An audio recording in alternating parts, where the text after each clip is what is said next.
Hollywood's film business, and film politics. So check out the Fox Business Channel for her. And this video from my blog.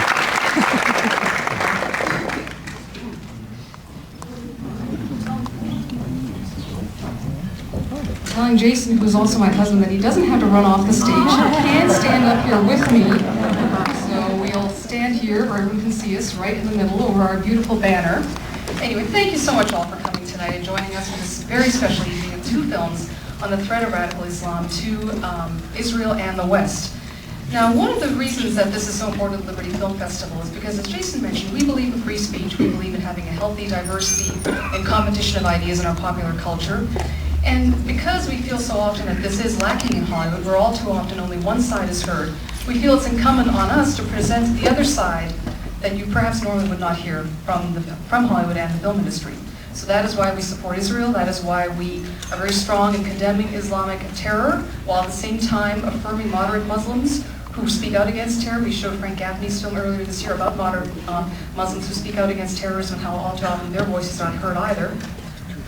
But we're very committed to this idea of supporting democracy around the world, supporting free speech, and affirming the right of people of all faiths to freely practice their religion.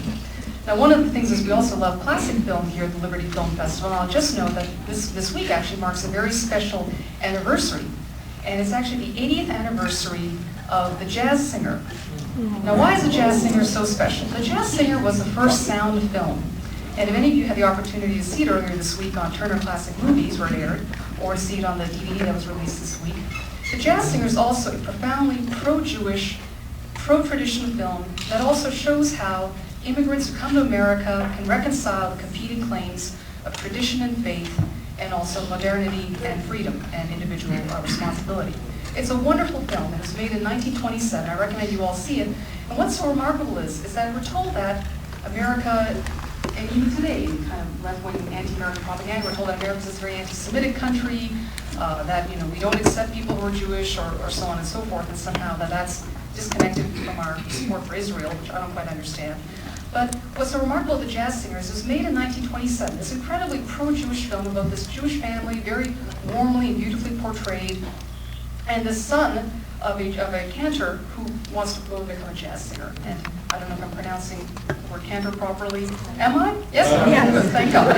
Anyway, but about how he must deal with the fact that his father wants him to become a cantor in the synagogue, but he wants to go and become a jazz singer. And this character is played by Al Jolson, a tremendously talented singer and performer. What is interesting is that this film was made in 1927 here in America at a time that we were told that anti-Semitism was rampant and that people were intolerant of immigrants.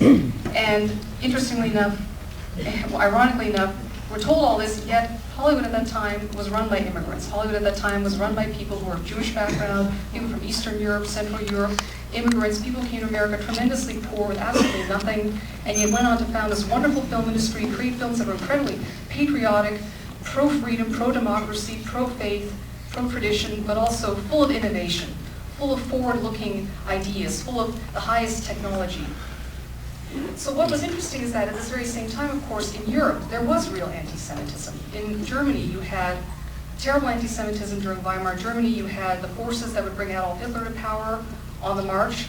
Hitler came to power 6 years later in 1933, but even then the Nazis were on the march in the late 1920s. Around the world, you had tremendous problems for people of the Jewish faith. And yet in America, here was this bastion of freedom that showed tremendous respect and tremendous love for the Jewish faith and for Jewish immigrants who came to America and made these extraordinary lives here, such as the lives of the studio moguls who founded every Hollywood movie studio. Also, these studio moguls were also all conservatives and Republicans.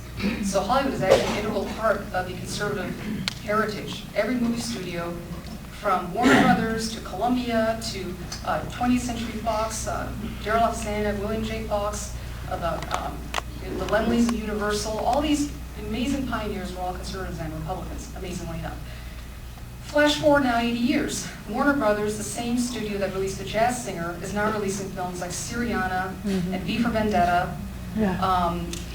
This weekend, Warner Brothers subsidiary New Line will be releasing Rendition, a film that depicts Americans as torturers, murderers, people who unjustly imprison people of Islamic background and torture them unjustly. And it really is horrifying. I think it would have made Jack Warner spin in his grave. The same studio that released The Jazz Singer that was so profoundly pro-Israel, pro-Jewish, pro-American, is now releasing films that posit a moral equivalency between America and those who practice Islamic terrorism.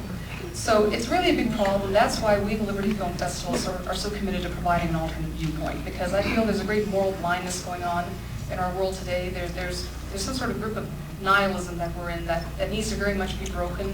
That's why we've introduced we brought Dennis Prager to speak tonight, because Dennis Prager is one of our great speakers on moral issues. Yes.